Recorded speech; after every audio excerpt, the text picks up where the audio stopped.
이야기의 맥락을 아는 것은 참 중요합니다. 맥락을 놓치면 그 안에 있는 그 사건의 의미를 놓치기 때문에 그렇습니다. 로마서를 우리가 읽어나가면서 로마서 9장에서 11장까지 있는 이 내용이 어떠한 맥락 속에 있는가를 지난주에 설명했습니다. 이것은 하나님이 얼마나 믿을 만한 분인가, 하나님이 얼마나 약속을 철저하게 지키는 분인가, 이것을 증거하고 증명하는 그 내용이 이 부분이라고 했습니다. 로마서 8장 끝부분에 보면 바울은 확신에 찬 고백을 하나님 앞에서, 로마 교회 앞에서 합니다. 높음이나 깊음이나 다른 어떤 피조물이라도 우리를 우리 주 그리스도 예수 안에 있는 하나님의 사랑에서 끊을 수 없느니라. 이러한 확신에 찬 고백을 하지만 사실은 이 편지를 받는 로마 교인들 사이에서는 하나님이 약속하시고 선택했다고 생각하는 이 백성들 가운데 예수 그리스도를 거부하는 사람들이 적지 않더라는 거죠. 그렇다면 이런 질문이 떠오르는 거예요. 정말 하나님은 믿을 만한 분일까? 하나님이 약속하신 것을 철저히 지키실까? 이런 질문이 자연스럽게 떠오르는 거죠. 이것에 대해서 바울 사도는 하나님이 어떻게 약속을 지키시고 얼마나 철저하게 그렇게 행하시는가를 몇 가지 증거를 통해서 소개했는데, 지난주 우리가 나눴던 로마서 9장 6절에서 13절까지 있는 말씀이에요. 그 중에 대표적인 예가 야곱의 자녀인 리브가의 뱃속에 있던 에서와 야곱 두 인물이 있는데, 하나님이 이 둘 중에 야곱을 선택해서 그를 나중에 복된 자리 가운데 이끄는 데 실패하지 않더라. 이 예를 들어서 증명을 한 거예요. 이렇게 예를 드니까 사람들 안에는 이런 질문이 떠오를 수밖에 없는 거죠. 정말요? 리브가에게 이르되 큰 자가 작은 자를 섬기리라 이렇게 말씀하셨는데, 그리고 하나님이 하고자 하는 사람에게 긍휼을 베푸시고 하나님이 하고자 하는 자를 완악하게 하신다면 하나님은 어떤 사람은 사랑하고 어떤 사람은 사랑하지 않는 불공평하신 분이 아닙니까? 이런 질문이 이 편지를 받는 사람들 안에 드러나는 거예요. 극단적으로 가면 하나님은 공정하지 않고 정의롭지 않습니다. 이렇게 말을 하는 것입니다. 적어도 하나님 선택할 때는 일부만 선택하면 안 되고, 그리고 그 사람이 처해 있는 처지를 보고 선택하셔야지, 이렇게 하나님 마음대로 하시는 것은 공평한 것 같지 않습니다. 이렇게 따져 묻는 대목이 오늘 우리가 함께 나눈 하나의 말씀이에요. 우리 안에도 그런 마음이 있죠. 누구에게는 정말 교회를 설렁설렁 다니고 하나님을 아는 채도 않고 예배도 제대로 신실하게 드리지 않는데 왜 이렇게 많은 복을 주시고, 나는 고생하면서 하나님을 찾고 주의 말씀대로 따라 살려고 하는데 나는 왜 이 삶의 모양이 이거밖에 되지 않습니까? 이런 질문하고 이런 생각이 들 때가 있죠. 착하게 살려고 하는 어떤 나라들은 굉장히 어려움과 고난 가운데 있고, 정말 힘을 길러서 다른 사람 걸 착취하는 나라들과 사람들은 부유하게 살아가는 이 세상이 정의롭습니까? 이런 질문도 크게 오늘 이게 로마서에서 제기하는 질문과 맞닿아 있는 것입니다. 하나님은 불공평한 분이 아닙니까? 이 질문 앞에 바울 사도는 한마디로 잘라 말해요. 그럴 수 없습니다. 바울 사도의 논거는 이거예요. 지금 하나님이 긍휼에 대해서 말하고 있는 이 자리에서 하나님이 공평하다 공평하지 않다 말하는 것은 이치에 맞지 않는 것이다. 이렇게 설명하는 거예요. 여러분, 긍휼이라고 하는 게 뭔가 생각해 보세요. 긍휼, 은혜, 자비, 이런 종류는 그것을 받는 사람들에게 무슨 자격과 조건이 갖춰서 받는 게 아니에요. 베푸는 사람의 자유에 따라서, 그의 마음에 따라서 주는 거예요.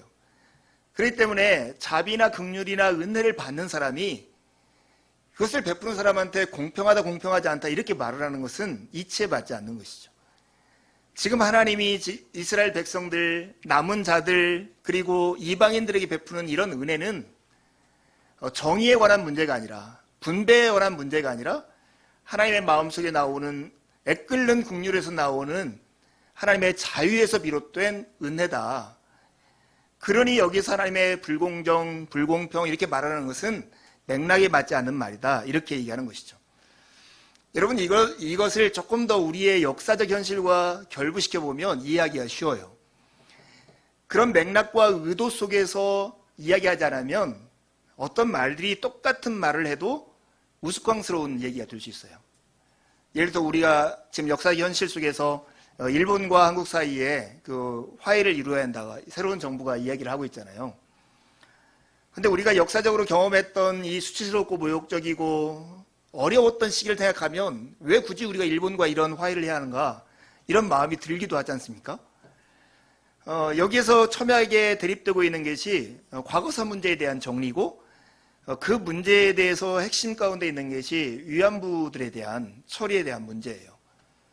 그런데 이 문제에서 과거니까 우리가 과거의 일들은 미래를 지향하면서 용서해야 한다. 이 말을 누군가가 했다고 생각해 봐요. 근데 이것을 피해를 입으신 위안부 할머님들께서 이런 얘기를 했다고 하는 것과 일본 정부가 우리 정부를 향해서 그런 말을 했다고 하면 똑같은 말, 한 단어도 틀리지 않게 말을 한다 할지라도 그 말이 가지는 의미는 사뭇 다른 거죠. 할머니들이 이런 말을 하면 우리는 할머니들의 이런 희생정신과 너그러운 마음에 박수를 보낼지 몰라요. 근데 일본 정부가 만약에 이런 말을 한다면 우리는 돌을 던져서 던지고 싶은 마음이 생길 거예요. 어떤 자리에서 어떤 맥락에서 이렇게 이야기하느냐에 따라서 매우 달라요. 하나님이 지금 당신의 오래 참음 가운데 하나님을 떠나 타락한 백성들을 위해서 긍휼을 베푸는 자리에서 하나님 공정하십니까? 하나님 이거 불공평하다요. 이렇게 말을 하는 것은 마치 일본 정부가 과거니까 이건 용서하고 지나가야 합니다. 이렇게 말하는 것과 다름이 없다는 것입니다. 죄인들을 구원하는 일을 하실 때 하나님이 가지고 있는 동기는 정의가 아니라 긍휼입니다. 받을 자격과 조건이 없는 사람들에게 하나님의 마음에 오래 참음에서 비롯된 자유가 그들에게 은혜를 베푸는 것이지 그들에게 마땅한 받을 만한 자격이 있기 때문에 정당하게 무엇인가를 공급하는 것이 아니라는 사실입니다. 죄인인 우리를 향한 주님의 모든 행동은 바로 이런 긍휼에서 비롯된 것이고 그 목적은 우리를 하나님이 창조하신 그 모습 그대로 회복하는 데 있다 하는 것을 기억해야 합니다. 여러분 성경이 총 66권으로 되어 있고 1500년 동안 수십 명의 저자들에 의해서 기록되어 있는 책입니다. 근데 여러분 성경을 이렇게 한 권으로 묶여져 있는 이 책을 쉽게 해석할 때 네 가지 단어로 요약해요. 창조, 타락, 구원, 완성. 여러분 성경을 보면 하나님이 창조에 관해서 이야기하는 것은 창세기 1장과 2장에 있는 내용이에요. 인간의 타락에 대해서 얘기하는 것은 창세기 3장에 있는 내용이에요.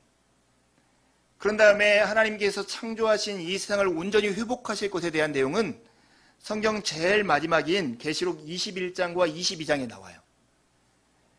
그러면 창세기 4장부터 계시록 20장까지 있는 내용이 무엇일까요? 이 네 단어 속에서 보면 구속, 구원이라는 내용이 담겨져 있는 거예요. 그래서 성경을 하나님께서 타락한 백성들을 구원하는 얘기다 이렇게 설명하는 것이죠.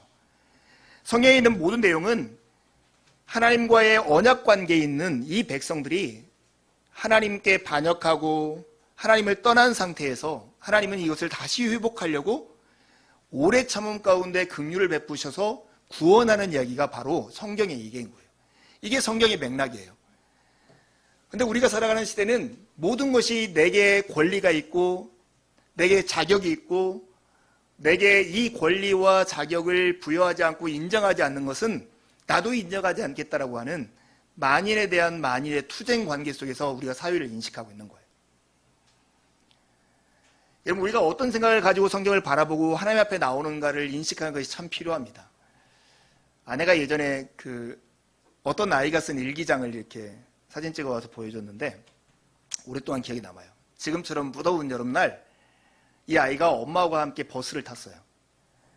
버스를 타서 앉아있는데 계속 버스에서 들려오는 소리가 이해가 안 되는 말이에요. 이런 거예요. 버스가 사람이 탈 때마다 한숨입니다. 한숨입니다. 한숨입니다. 계속 그러는 거예요. 야, 버스도 너무나 더우니까 힘드니까 사람이 한 명 탈 때마다 무거우니까 아휴 한숨입니다. 이렇게 말을 하는 것보다 이렇게 생각한 거예요. 버스에 내려서 엄마한테 이렇게 물었다고 그래요. 엄마, 근데 왜 버스가 한숨이라고 얘기해? 왜 한숨 쉬어? 힘들어서 그래? 그랬더니 이제 엄마가 빵 터진 거예요. 야, 버스가 한숨입니다 이렇게 말을 한 게 아니라 환승입니다 이렇게 말한 거야. 버스를 탈 때마다 이제 찍으니까 환승입니다, 환승입니다 한 것을 그렇게 말을 하는 거예요. 여러분, 이 이야기 속에서 우리가 생각해 보면 우리가 무엇인가를 관찰하고 이해할 때 우리가 객관적인 것처럼 보이지만 사실 그렇지 않습니다. 마치 우리 마음에 바탕색이 있어요. 그래서 보색 관계에 있는 어떤 색깔이 들어오면 뚜렷하게 보이는데 비슷한 색깔이 들어오면 보이지도 않아요. 하나님에 대한 이해, 하나님께서 우리를 위해서 행하시는 일에 대한 이해도 마찬가지예요. 우리의 마음의 바탕색이 무엇인가에 따라서 우리가 똑같은 말도 다르게 들릴 수 있다는 것을 기억할 필요가 있는 거죠. 여러분, 하나님께서 우리에게 말씀하시고 하나님께서 우리에게 행하시는 모든 이야기의 맥락은 바로 긍휼의 맥락이에요. 정의로 하자면 여기 있는 우리를 어느 한 명도 하나님 앞에 설 수가 없는 것이죠. 하나님의 은혜와 하나님의 긍휼의 맥락에서 하나님 우리를 대하시기 때문에 오늘 여기에 우리가 하나님을 예배하고 하나님께 기도할 수 있는 자리에 있는 것입니다. 사랑하는 여러분, 오늘 하나님의 불공정, 불공평에 대해서 질문을 제기하고 이것에 대해 답하는 바울 사도의 이야기도 같은 이야기입니다. 긍휼을 말하는 자리에서 불공평을 이야기할 수 없는 법이다. 그러면서 하나님의 긍휼이 어떠한가를 역사적인 사건을 통해서 그리고 하나님의 일하시는 목적과 방법에 따라서 설명하는 것이 오늘 본문입니다. 먼저 바울 사도는 역사적 사건 속에 나타난 하나님의 긍휼에 대해서 우리에게 소개를 해요. 그 첫 번째 예가 출애굽한 이스라엘 백성들에게 베풀었던 하나님의 은혜와 긍휼입니다. 출애굽기를 이해하는 좋은 방법 중에 하나가 뭐냐면 결혼 관계로 이해하면 참 좋아요. 마치 이집트에서 종살이하며 고생하는 한 여인을 하나님이 큰 은혜와 권능으로 거기서 구출해 나오는 거예요. 그 놀라운 구출의 능력을 보이신 다음에 시내산 앞에 나와서 하나님이 프로포즈를 하는 거죠. 내가 너를 독수리가 자기 새끼를 어깨에 날개에 메어오는 것처럼 여기까지 인도했다. 만약에 너희가 내 말을 지켜서 순종한다면 나는 너희들의 하나님이 되어주고 너희는 내 백성이 될 것이다. 이 하나님의 프로포즈를 받은 이스라엘 백성들이 한 목소리로 하나님 그렇게 하겠습니다 이렇게 고백해요. 그러자 하나님은 결혼식 앞두고 우리가 결혼식을 하면 이렇게 살자고 하면서 서로 간의 삶의 조건들, 규칙들을 가르쳐줘요. 그게 바로 10계명으로부터 시작한 하나님의 율법이에요. 출애굽기 20장부터 24장 초반부까지 이 구체적인 이야기가 나와요. 그런 다음에 바로 결혼식을 하는 것이 출애굽기 24장의 내용이에요. 이스라엘 백성들과 하나님을 상징하는 제단이 만들어지고 송아지의 피를 받아서 반절은 제단 위에 뿌리고 반절은 이스라엘 백성들에게 뿌려요. 그래서 나는 너희들의 하나님이 되고 너희는 내 백성이 될 것이라고 하는 이 약속, 마치 결혼식과 같은 이 맹약을 피로써 맺는 거예요. 이것을 어기면 피로써 책임을 묻겠다. 이 결혼식과 같은 언약식이 끝난 다음에 하나님이 그들 사이에 거할 신방을 만드는 거예요. 그게 바로 성막이에요. 성막을 만들 수 있는 구체적이고 매우 중요한 설계도를 이렇게 제시를 해줍니다. 설계도를 제시한 다음에 그 다음에 모세가 시내산에 올라가서 하나님의 율법을 받으러 올라갈 그때였어요. 그 시간이 40일이었어요. 이게 어떻게 됐어요? 이스라엘 백성들을 수렁에서 건져내어서 그들과 언약식을 해서 결혼하고 결혼한 다음에 신방을 준비하고 이런 때인데 혼인신고를 하려고 쉽게 말해서 산에 올라간 모세, 하나님이 돌에 새겨준 10계명을 받으러 올라갔던 이 모세를 기다리지 못하고 이스라엘 백성들이 한 일은 뭐냐면 금송아지 우상을 만드는 거였어요. 마치 결혼식하고 40일도 안 됐는데 바람을 피우는 것과 같은 것이죠. 이런 상황에서 하나님의 마음이 크게 노하십니다. 그때 모세가 이스라엘 백성들과 하나님 사이에 가운데 서서 그 결렬된 틈을 메꾸는 기도를 드려요. 그 기도의 내용은 하나님, 정말 이 이스라엘 백성들을 용서하지 않는다면 저도 용서하지 마시고 저도 죽이십시오. 이런 일사가구의 마음을 가지고 하나님께 기도하는 거였어요. 그러자 하나님께서 마음을 돌이키세요. 그런데 이 하나님이 이 모세에게 뭐라고 하냐면 내가 너희들을 멸하지는 않겠지만 내가 너희와 함께 가지는 않겠다. 그러자 모세가 재차 하나님 우리를 버려두면 우리가 어떻게 살 수 있습니까? 우리와 동행하셔야 합니다. 이 간구를 드리는 대목에서 하나님께서 마음을 못 이겨서 그들에게 함께 동행하겠다고 말씀하세요. 모세는 하나님께서 그렇게 하시겠다는 증거를 보여달라고 이렇게 요청하고 그 증거를 보여주는 대목, 하나님의 영광을 보여주는 그 대목에서 나오는 말이 바로 여기 이 대목입니다. 출애굽기 33장 19절 말씀에 이렇게 말씀하죠. 주님께서 대답하셨다. 내가 나의 모든 영광을 내 앞으로 지나가게 하고 나의 거룩한 이름을 선포할 것이다. 나는 주다. 은혜를 베풀고 싶은 사람에게 은혜를 베풀고 불쌍히 여기고 싶은 사람을 불쌍히 여긴다. 여러분 이 대목에서 누군가는 불쌍히 여기고 누군가를 심판하겠다 이런 뜻으로 보이세요? 여기 있는 모든 사람은 불쌍히 여김을 받을 수 없는 파렴치한 사람들이라고요. 근데 하나님께서 내가 자유로운 선택으로 내가 너를 불쌍히 여기겠다는 마음의 고백이잖아요. 이 예를 들어서 오늘 바울 사도는 모세의 예를 들어서 하나님이 어떠한 맥락에서 죄인들을 대하시는지를 보여주는 거예요. 하나님이 죄인들을 대하시는 맥락은 긍휼이에요. 여러분을 향해서 보이시는 모습 또한 긍휼이에요. 우리가 행한 대로, 우리의 자격대로, 우리의 실력대로 하나님께서 우리를 평가하시기로 하면 저를 포함해서 여러분 누구도 하나님 앞에 설 수 없을 것입니다. 그러나 하나님은 철저하게 긍휼의 맥락에서 우리를 대하고 계시다는 거예요. 이 대목을 지나서서 바울은 이 이스라엘 백성들에게 긍휼을 베푼 것과 대조되는 또 한 가지 예를 드는데 그게 바로 바로에 대한 예예요. 하나님은 바로의 완악함까지 사용해서 능력을 나타내시고 이름을 퍼지게 하시고 이것을 통해서 하나님의 긍휼하심이 얼마나 큰지를 세상에 나타내신 분이다 하는 것을 보여주는 거예요. 하나님께서 바로의 마음을 완악하게 했다는 것이 출애굽기에 굉장히 많이 나오죠. 이런 걸 보면서 많은 사람들이 환승을 한숨이라고 이해하는 것처럼 똑같은 이해를 할 때가 많아요. 바울은 굉장히 착한 사람인데 하나님이 바로의 마음을 완악하게 굳게 만들므로써 결국 하나님께 회개하지 못하게 만들었다. 혹시 여러분들 중에도 그렇게 생각하시는 분들이 계십니까? 너무나 낭만적인 생각이죠. 지금 바로가 이스라엘 백성들이 했던 행동이 무엇인가를 기억해 보세요. 그 민족을 멸하기 위해서 남자로 태어난 아이들을 있으면 다 죽이도록 만들었던 것이 바로입니다. 그들을 죽도록 고생시켰던 게 바로예요. 바로를 향해서 하나님이 10번의 재앙을 내렸지만 거꾸로 얘기하면 바로에게 10번에 돌이킬 수 있는 기회를 그에게 주신 거예요. 그것도 하나님이 얼마나 크시고 위대한 분이신가를 실증적으로 보여주시면서 돌이킬 수 있는 기회를 주셨는데도 불구하고 회개치 않은 것이 바로 애굽왕 바로였던 것입니다. 그렇다면 바로의 마음이 완악하게 됐다는 것이 무엇일까요? 로마서 1장의 표현대로 하면 그의 자유대로 그가 하고 싶은 대로 내버려 두셨다.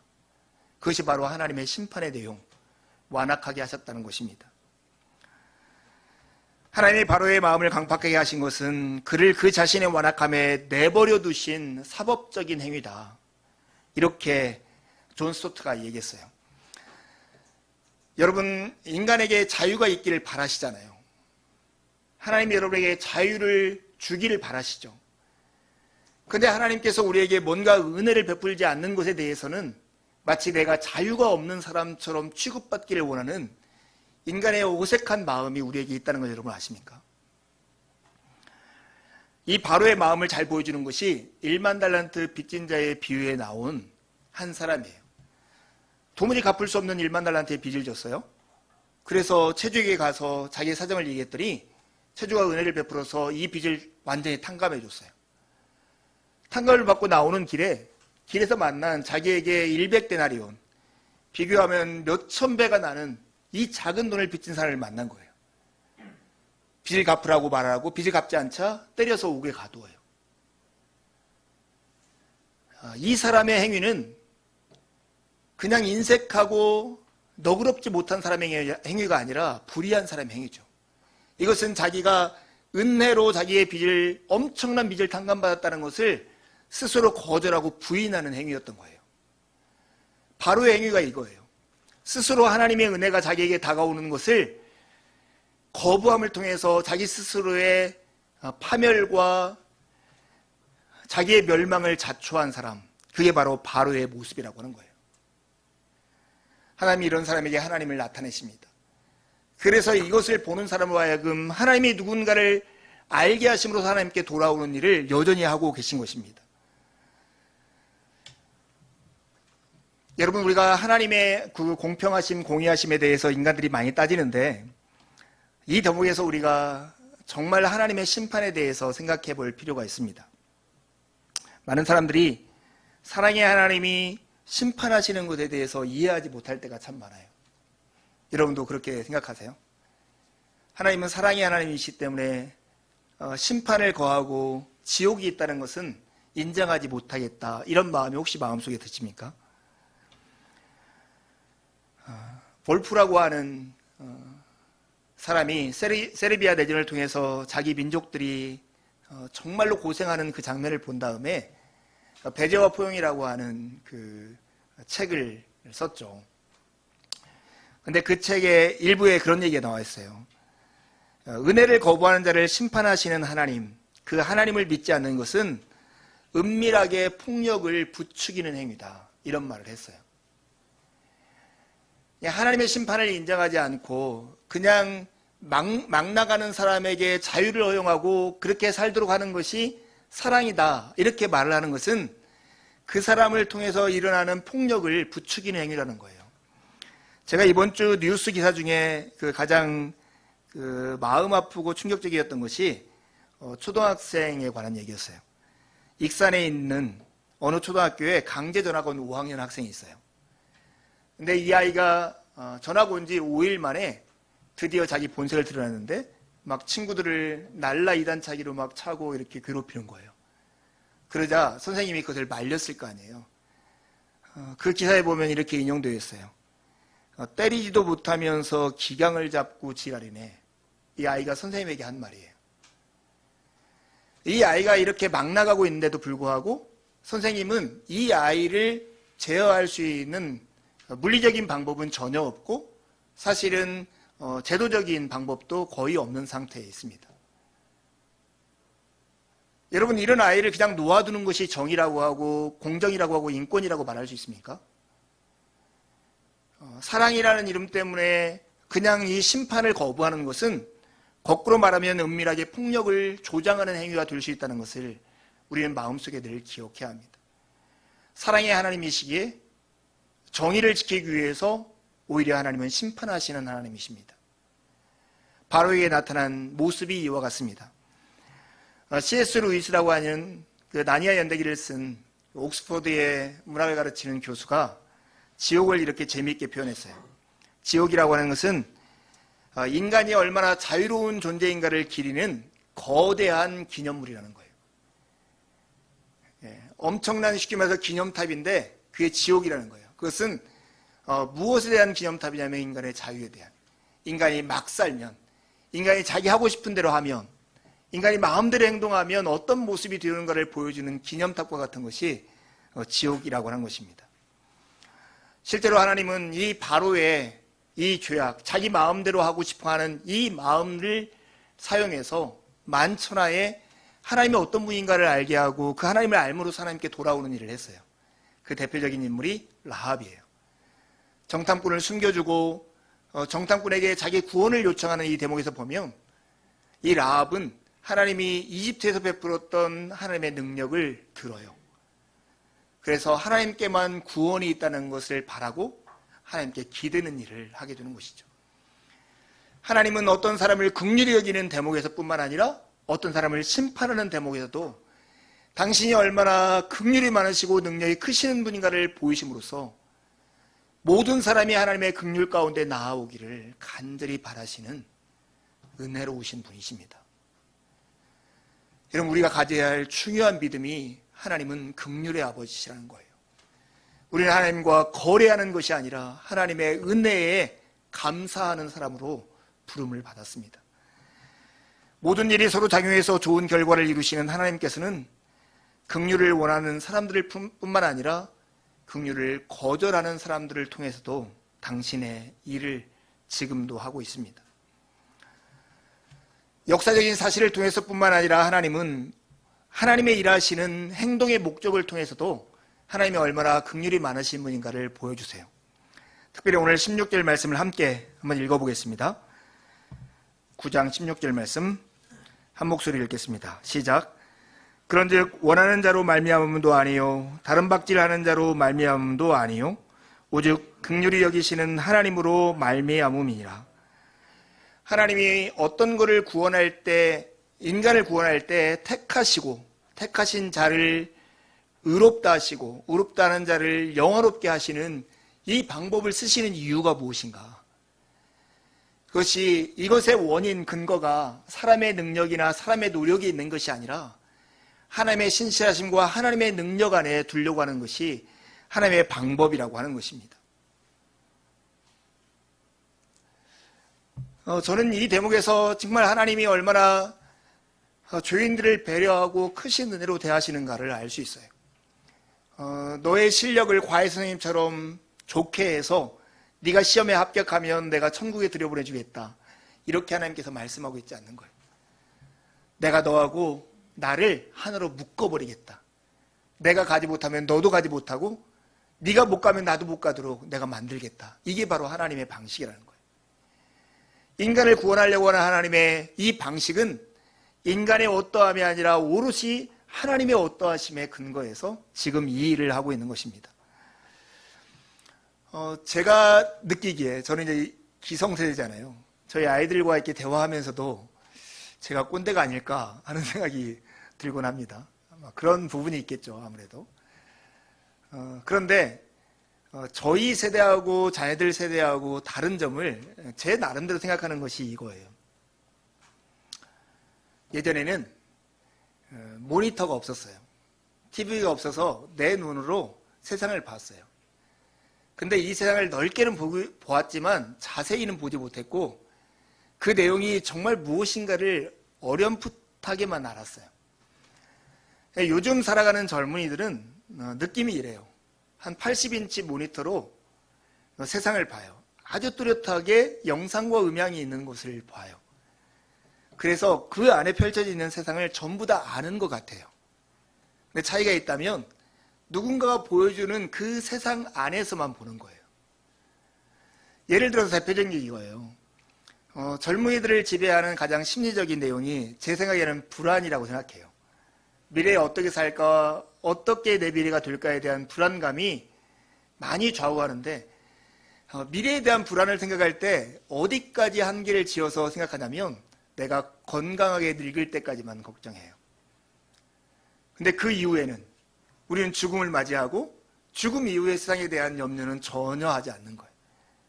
마치 모니터에 보여져 있는 내가 20대 때, 30대 때, 40대 때, 50대 때 내가 건강하게 무엇인가를 할 수 있을 때 내 마음대로 무엇을 할 수 있는 내 준비가 되어 있는가 여기에 대해서만 불안하지 우리가 영혼에 잇대어 살아가는 삶으로서 우리의 삶이 정말 죽음을 마주하고 있을 때 하나님의 심판 자리에 있을 때 이거에 대한 염려와 불안은 전혀 없는 세대 같다는 제 생각과 상상력입니다. 저의 사랑하는 친구가 있습니다. 아주 어렸을 때부터 같이 자랐고 마음이 말하지 않고도 통할 수 있는 친구인데 아내가 루게릭병에 걸려서 한 20년째 알았습니다. 그리고 지금은 아마 회생하기 어려울 정도로 되어서 중환자실에 지금 한 일주일째 입원해 있는 상태예요. 참 여러 가지 생각을 하게 되더라고요.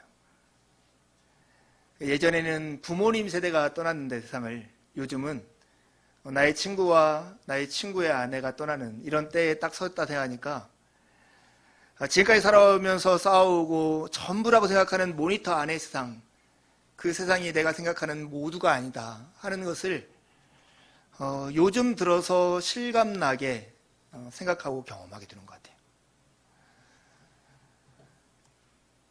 여러분, 하나님께서 우리를 붙드시고 계시다는 것은 내가 어떤 직장에 가고 어떤 집에 살고 어떤 먹거리를 가지고 남한테 아쉬운 소리를 하지 않고 살아가는 그 정도의 삶의 문제와 관련된 게 아닙니다. 하나님이 우리를 붙드시고 우리를 구원하신다는 것은 영혼에 잇대어 살아가는 삶 속에서 하나님께서 우리를 유하시는 긍휼의 아버지의 행동인 것입니다. 그 일을 우리의 실력에 맡겨두지 않고 하나님의 능력과 신실함에 맡겨두고 그것에 반응하는 우리의 믿음을 통하여 그 은혜를 주시는 분이 하나님이시라는 거예요. 그것이 우리가 믿는 하나님이십니다.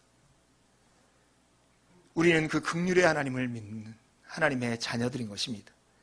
하나님이 이렇게 하시는 이유는 결코 하나님이 뜻하신 것들이 하나님의 약속된 백성, 믿음으로 그 가운데 들어온 백성들에게 실패로 나타나지 않기 위한 하나님의 방법이었습니다. 어떤 사람을 구원을 받는데 어떤 사람을 구원을 받지 못하는 이 일 때문에 혹시나 왜 이렇게 불공평해? 하나님의 사랑의 하나님이신데 어떻게 이런 일이 있을 수 있어? 라고 놀란 사람이 있다면 그런 것에 놀랄 일이 아닙니다. 하나님의 심판밖에는 어떤 것도 받을 자격이 없는 우리가 하나님의 구원을 받아 이 자리에 있다는 것, 이것이 진짜 우리가 놀랄 일입니다. 오직 하나님의 긍휼로, 하나님의 자비로 하나님을 예배하고 참으로 인간다운 삶을 살고 참된 진과 선과 미를 꿈꿀 수 있는 사람으로 존재할 수 있는 이 복된 자리에 있다는 이 사실이 정말 놀라운 일인 것이죠. 마땅한 심판과 뜻밖의 긍휼이 우리가 살아가는 삶의 내용입니다. 저는 이런 생각을 했습니다. 여러분, 우리가 살아가는 삶 속에서 참 우리가 세상에 대한 배고픔과 굶주림은 있지만 하나님에 대한 굶주림과 배고픔은 없다 하는 생각이 들었어요. 특별히 수치심과 관련돼서 이런 생각을 하게 되었습니다. 여러분 생각해 보세요. 돈이 없는 것 때문에 혹시 창피해 본 적 있으세요? 누군가보다 성적이 낮은 것 때문에 부끄러워 본 적 있습니까? 누가 하는 것보다 내가 힘이 작거나 실력이 부족하다는 것 때문에 창피해 본 적 있어요? 이것과 대조해서 내가 믿음이 약하구나, 하나님 앞에 신실하지 못하구나, 이것 때문에 혹시 부끄러워한 적은 있으십니까? 우리는 부끄러워하는 것에 배고파하게 되어 있습니다. 완득이라고 하는 영화가 있죠. 그 완득이라는 영화에 보면 주인공으로 나오는 이 완득이의 아버지가 장애를 가진 곱사등 어른입니다. 시장에서 이렇게 삐에로처럼 분장하고 이런저런 물건을 팔아요. 그런데 이 아들은 그 아버지를 너무나 부끄러워하는 거예요. 그러자 이 아이의 선생님, 용주라고 하는 그 선생님이 이 아이에게 하는 대사가 저는 늘 기억하면서 가지고 있습니다. 야, 마사지용 책칼 파는 게 어때서 이 새끼야. 이건 제가 하는 욕이 아니고 영화에 나오는 욕입니다. 사지 멀쩡하면서 집에서 빈둥빈둥 뒹구는 것들보다 훨씬 나은 사람들이야. 내 아버지가 그렇게 태어난 게 내 아버지 죄도 아니고 내 아버지가 금치를 못 해주었어도 너 굶기기라도 했냐? 그리고 뭔 놈의 가난이 쪽팔릴 여유가 있어. 나중에 나이 먹어봐라.